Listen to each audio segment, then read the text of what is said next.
Alors, bonjour tout le monde. Je suis Lisiane Roch, responsable des communications à la Ligue des droits et libertés. Je vous remercie d'être présentes nombreux ainsi aujourd'hui pour l'annonce du dépôt d'une plainte à la Commission des droits de la personne et des droits de la jeunesse que dépose la Ligue des droits et libertés au nom de 35 personnes arrêtées lors de la manifestation contre la brutalité policière du 15 mars dernier. Alors, au cours de cette conférence de presse, il va d'abord y avoir Lucie Lemonde, porte-parole de la Ligue des droits et libertés, qui va prendre la parole. Et ensuite, il va y avoir Catherine Desjardins qui va aussi prendre la parole. C'est une des personnes au nom de qui on a déposé cette plainte. Il va y avoir aussi à la fin une période où on va prendre des questions et ça va être possible de poser des questions en français et en anglais. Et il va aussi y avoir après la possibilité de faire des entrevues individuelles avec les porte-paroles. Alors, je cède la parole à Lucie Lemonde de la Ligue des droits et libertés.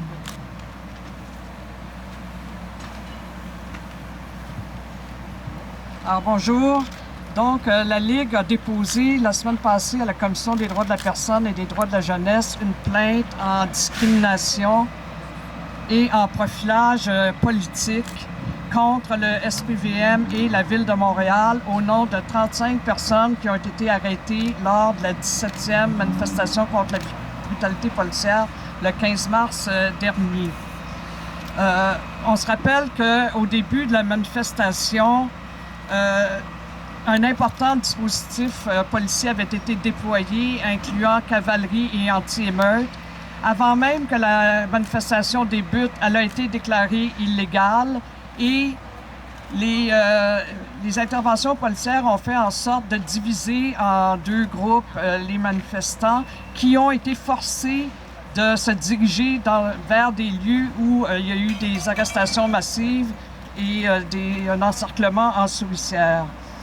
La Ligue considère que ces personnes ont été victimes de discrimination et de profilage politique et elle a jugé important de saisir la Commission des droits de la personne de ce phénomène qui se situe dans une répression de plus en plus grande du droit de manifester à Montréal et cette répression qui s'est cristallisée lors de la grève étudiante en 2012 et qui a pris une ampleur quand même assez exceptionnelle au printemps 2013, où en 2 mois, lors de 5 manifestations, il y a eu 1220 arrestations. Les journaux parlaient que les manifestations étaient tuées dans l'œuf. Donc, véritablement, une application du règlement P6 qui était tout à fait différente de celle qui est faite habituellement. Les policiers, la veille, en conférence de presse, avaient annoncé qu'ils s'attendaient à ce que les personnes qui participent à cette manifestation soient des radicaux, des casseurs, et ont annoncé que le règlement serait appliqué plus rigoureusement, avec plus de vigueur, si des débordements survenaient. Or, il n'y a pas eu de débordement, ça s'est fait avant même que quoi que ce soit se passe. Au cours des journées avant et après, le SPVM a été explicite sur son intention de distinguer entre les manifestations politiques et les autres types de manifestations. Si vous vous souvenez, la manifestation des parents sur le plateau Mont-Royal qui manifestaient pour obtenir plus de sécurité à une intersection avait été arrêtée en vertu de P6 et par la suite, Yann Lafrenière, porte-parole du SPVM, avait dit que P6 avait été appliqué par erreur, que l'exigence de divulgation de l'itinéraire ne semble pas s'appliquer à tout le monde de la même façon. Monsieur Marc Parent avait dit aussi qu'il n'exigerait pas la remise de l'itinéraire lors de manifestations sportives, par exemple lors de gain de la Coupe Stanley. Or, on sait que les plus grosses émeutes à Montréal ces dernières années ont eu lieu justement lors de Coupe Stanley. Aussi, un autre indicateur de profilage discriminatoire, d'après nous, c'est le fait que les arrestations massives, préventives, le fait que les personnes aient été détenues de longues heures, filmées, fouillées, menottées, sur la base de ces préjugés-là et de leur identité politique plutôt que de leurs faits et gestes ou d'un comportement quelconque. C'est tout à fait une application, comment dirais-je, un traitement exceptionnel pour un simple manquement à un règlement municipal. Donc, la police de Montréal fait ça de cette façon-là, des arrestations massives, tout ça, uniquement lors de manifestations altermondialistes, étudiantes ou celles contre la brutalité policière. Elle procède donc non pas en vertu d'agissements illégaux de la part de manifestants, mais plutôt sur la base de leurs convictions politiques. Alors, tout indique que la décision d'intervenir pour faire casser cette manifestation avait été prise à l'avance et n'était pas fondée sur la tournure des événements ou le déroulement de la manifestation, en présumant que la manifestation allait être celle de casseurs, en disant à l'avance qu'ils étaient pour appliquer P6 de façon plus rigoureuse, en procédant à des arrestations massives sur la base de stéréotypes. Le SPVM a agi de façon discriminatoire. Alors, c'est pourquoi la Ligue des droits a jugé important de porter plainte au nom de 35 des personnes qui ont été arrêtées cette journée-là sur les 240 arrestations qui ont eu lieu. Alors, je vais maintenant passer la parole à Catherine Desjardins qui va témoigner, qui est une de ces personnes qui a été arrêtée au nom de qui la Ligue a porté cette plainte. Merci. Bonjour. Mon nom est Catherine Desjardins. J'ai été arrêtée le 15 mars 2013. Le jour des événements, je suis arrivée à l'intersection Saint-Laurent-Maisonneuve autour de 5h10 afin de participer à la manifestation sur la brutalité policière. J'ai choisi d'y aller pour la première fois cette année parce que j'ai vu et j'ai entendu beaucoup parler de brutalité policière au courant du printemps 2012. À mon arrivée sur les lieux, il y avait déjà un encerclement auprès des manifestants qui étaient déjà sur place. Moi et mes camarades, on a tourné en rond pendant une quinzaine de minutes avant de se faire repousser par le SPVM sur la rue Maisonneuve. On a donc commencé à marcher sur Maisonneuve vers l'est.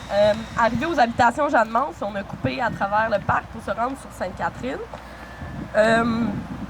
Arrivé tout le long de cette marche-là, les policiers nous suivaient, nous repoussaient un peu plus loin où il y avait la manifestation qui était jamais commencée.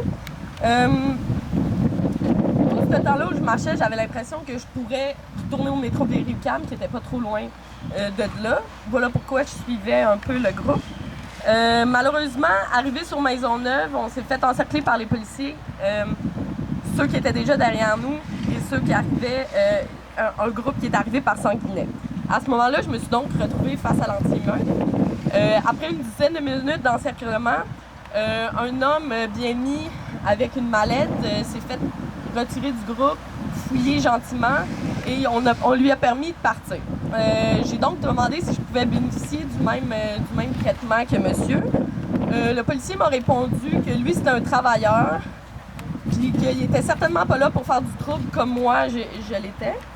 J'ai répondu que j'étais pas là pour faire du trouble, mais simplement pour manifester et que de toute façon, j'avais un emploi aussi. Il m'a répondu de façon méprisante ah ouais, quel genre de job tu peux faire? Je lui ai répondu, je lui ai parlé de mon emploi dans le social, puis il a arrêté de me parler de façon un petit peu gênée. Suite à cela, on est entouré en souricière pendant au moins 1h30, 2 heures. C'est après justement 1h30, 2 heures qu'on nous a un à un écartés pour nous mettre des tie wraps et nous mettre dans un autobus de l'ASTM. On était détenus pendant 1h30 dans l'autobus de l'ASTM où on nous a finalement amenés au centre opérationnel de l'Est où on a rédigé nos plaintes, nos constats d'infraction. Donc, on a rédigé mon constat d'infraction environ vers 9h30. Donc, c'est à peu près environ après 4 heures de détention que j'ai pu demander à un agent pourquoi j'étais arrêtée, parce qu'on ne m'avait jamais dit avant. Lorsque j'ai demandé si c'était en vertu de P6, l'agent m'a répondu « Si tu connais le numéro du règlement, ça doit être que c'est pas la première fois que tu te fais arrêter. » Je lui ai gentiment fait remarquer que je faisais juste écouter la télé des fois. Suite à la rédaction de ma plainte, de ma contravention, on m'a dit que on me l'enverrait par la poste et j'ai enfin pu partir. En fait, c'est suite à ces événements-là que j'ai trouvé assez troublant qu'avec des camarades, on s'est demandé qu'est-ce qu'on pouvait faire pour dénoncer ce qu'on considère être comme de la discrimination, mais surtout du profilage politique. En fait, on s'est dit qu'on se sentait tous un peu, chacun à notre manière, qu'il y avait une recrudescence du profilage politique, social et ou racial depuis quelques années de la part du SPVM. Et ce sentiment s'est accentué depuis le printemps 2012. En fait, comment pas se sentir profilé alors qu'un policier assume qu'on n'a pas d'emploi et qu'on est certainement là pour faire du trouble? En fait, on sent qu'en 2013, on ne peut plus témoigner ou manifester des opinions politiques divergentes à Montréal. Le meilleur exemple de cela, c'est qu'au moment où on s'est fait arrêter au printemps dernier, entre mars et mai, il y a eu plusieurs arrestations qui ont été réprimées, souvent pas longtemps après que les gens se soient regroupés, pour environ plus de 1200 arrestations. Ces manifestations-là, ce n'étaient pas des manifestations traditionnelles ou des manifestations familiales. C'était la manifestation à laquelle j'ai fait partie, la manifestation du 1er mai et d'autres manifestations qui contestaient le règlement P6. On a donc choisi de faire ces démarches-là auprès de la Commission des droits de la personne parce qu'on souhaite qu'il y ait une enquête sur le profilage politique à Montréal. L'objectif premier, c'est donc pas d'avoir des compensations financières, mais vraiment d'enquêter sur une tangente, ce qu'on considère une tangente grave qui est prise par le SPVM depuis quelques années. La Commission des droits de la personne a déjà reconnu les pratiques de profilage racial puis de profilage social par la police. On souhaite donc démontrer que la police nous discrimine aussi en raison de nos idées puis de nos convictions politiques. Étudiants, étudiantes, itinérants, itinérantes, groupes politiques marginaux, voilà de nombreuses personnes qui sont considérées comme indésirables par le service de police de Montréal.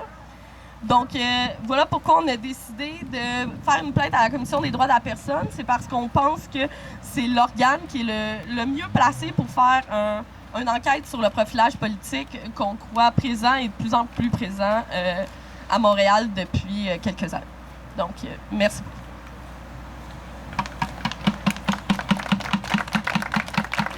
Alors, merci. On va maintenant passer à... Je vous inviterai à poser des questions. J'aurais une question pour Mme Lamonde. Je me demandais, dans l'éventualité où la plainte ne serait pas reçue par la commission, c'est quoi les prochaines étapes? Est-ce que vous allez néanmoins continuer vers le tribunal ou qu'est-ce que vous allez faire? Bien, en fait, la première réponse qu'on va avoir, c'est une réponse sur la recevabilité de la plainte.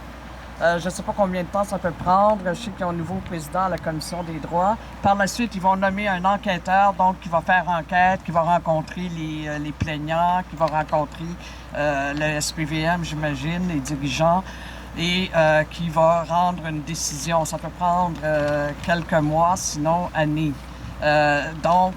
Et c'est pas nous qui pouvons saisir le tribunal, mais c'est la commission à l'issue de son enquête si elle accepte ou elle reconnaît qu'il y a discrimination, va demander des mesures de redressement. Si celles-ci ne sont pas suivies par le SPVM, la Ville de Montréal, là, elle peut amener la chose devant le tribunal des droits. Donc là, ça ne relève plus de notre possibilité non plus. On tenait à faire la conférence aujourd'hui quand même à cause du début de la commission d'examen sur le printemps 2012, la commission Ménard.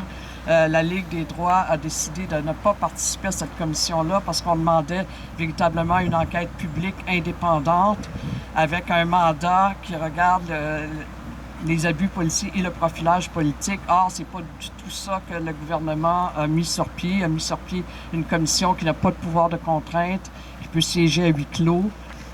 Donc, ce n'est pas des témoins, c'est des intervenants devant la commission. Et le mandat nous a extrêmement déçus. On parle des effets des perturbations sur la population, les commerçants, etc. Il n'est pas question dans la description du mandat de profilage politique ou d'abus policiers. Donc, c'est pour ça qu'on a décidé de ne pas y aller et on maintient notre décision. J'ai une question, moi aussi. Est-ce que c'est la première plainte que la Ligue fait en vertu du règlement, en lien avec le règlement P6? Bien, en fait, comme vous le savez probablement, la Ligue a demandé l'abrogation du règlement P6 dans son ensemble, pas juste les amendements sur l'itinéraire et les masques, mais sur aussi l'infraction de traitement illégal.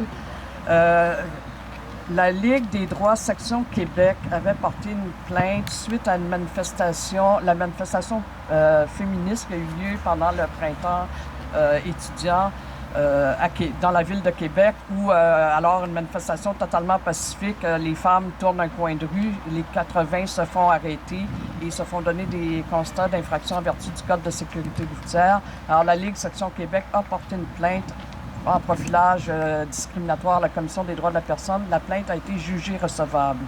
Alors, ça nous donne espoir que la nôtre le soit aussi, étant donné que c'est à peu près les mêmes bases, excepté le CP6 plutôt que le Code de sécurité routière, mais c'est le même principe d'arrestation préventive massive.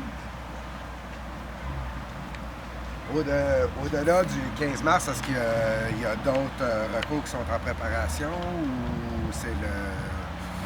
Bien, en tout cas, la Ligue est impliquée uniquement dans celui-là en termes de plainte à la Commission des droits de la personne. On a vu il y a 2 semaines à peu près qu'un premier recours collectif qui a été